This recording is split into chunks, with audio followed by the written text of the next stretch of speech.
Hello you guys. So today we're going to be talking about the very, very sad case and unaliving of Austin Metcalf. Now, Austin Metcalf was the twin of Hunter Metcalf. And both of these students were football stars, but they were also doing track because they were improving their career in football, right? This case has gotten a lot of attention. And instead of people, coming together and uniting against like the sad unaliving of Austin, people have turned this into a race debate. People have turned this into a complete disgrace. We're going to be talking about Zimmerman and also Kyle Rittenhouse because a lot of people have been bringing them up. We're also going to be talking about the right to carry because people are saying, well, look, it's Texas, honey. Carmelo had the right to carry that knife. And we're also going to be talking about stand your ground cases, right? Only in America can you unalive a white kid, and all of a sudden 400 years of oppression is going to be used to justify that unaliving of that white boy. Mr. Dominique Alexander made a 36-minute briefing and talked about his organization, Next Generation Action Network, and how they're ready to stand beside Anthony Carmelo. When somebody gets unalive, regardless of their race, you respect the dead. Okay? I come from Latin America, where we have Dia de los Muertos, Day of the Dead, where we go and bring food, where we just give to the dead. Okay? And the way people are treating this kid, all because he's white, it's just pathetic. It's beyond pathetic because it shows the character of those discrediting this white kid than it does to the Metcalf family. This has nothing to do with the character of the Metcalf family. This has everything to do with how we treat white people, how we view white people, and the connections to us. Whether we like it or not, this is 2025. We are in one of the most privileged countries alongside Europe. And whether we like it or not, white people are here to stay. So you better get comfortable with them. Because my goodness, how many more years are we going to have to go through this BS of disrespecting one another? It's not just people acting crazy on Austin.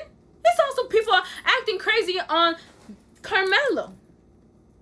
Even though majority of the attacks and disrespect is directed at the victim instead of the suspect, still important to talk about both. We're going to be talking about homicide rates in North America because this has given room for this conversation about violence in North America.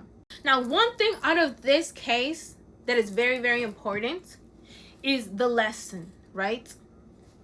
The lesson is that if you cannot control your emotions are going to control you.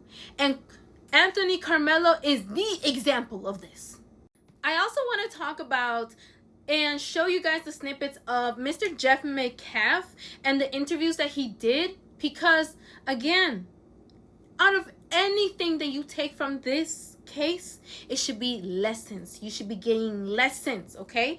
The things that Mr. Jeff Metcalf was saying, it was just very inspirational. And it just shows you the strength he has because Mr. Jeff Metcalf has every right to say the most horrendous things about Carmelo. But he doesn't. He doesn't. Because he knows that God has him. And those are the things that we should be getting out of this case. Not more racism towards white people. Oh, wait.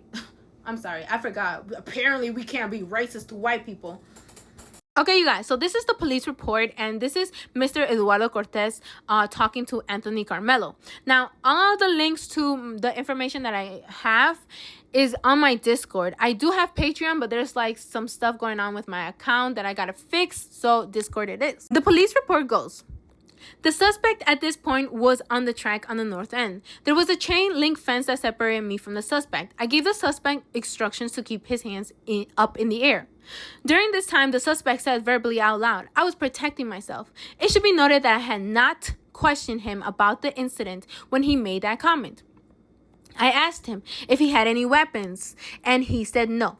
After Anthony had stabbed Austin, he had ran and he had thrown the weapon. That's why he doesn't have it on him. And the weapon was found in the bleachers in rows 9 and 10 and C30, okay? I'm going to skip forward a little bit. While walking him off the track, the suspect also said he put his hands on me. Okay, now he detained him, cuffed him. Officer A. Ritchie had arrived on the scene at that time. I conducted another pat down on his person and then searched his person after he gave me consent. No weapons were located. While the suspect sat on the ground, I advised that I had the alleged suspect. The suspect then responds and says, "I'm not alleged. I did it." Next, Officer Ritchie and I walked the suspect to patrol vehicle 2412.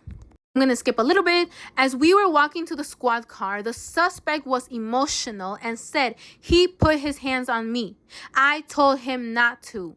I did not question the suspect about the incident while he was escorted to the patrol vehicle. So he searches him, puts him in the back seat, and then he says, "It also should be noted that the suspect asked me, is he going to be okay while he was in the back seat?" Okay, now this police report is coming from Allison Ritchie, okay? So I'm going to skip forward a little bit just because of time. It says, "While walking to my patrol vehicle, Anthony made another spontaneous statement and asked if what happened could be considered self-defense. I replied by telling Anthony I did not know what happened." Part 2 up next, where we will go through what happened at the tent because people are lying about this situation also. We will also go through the misinformation and what Dominique Alexander has said.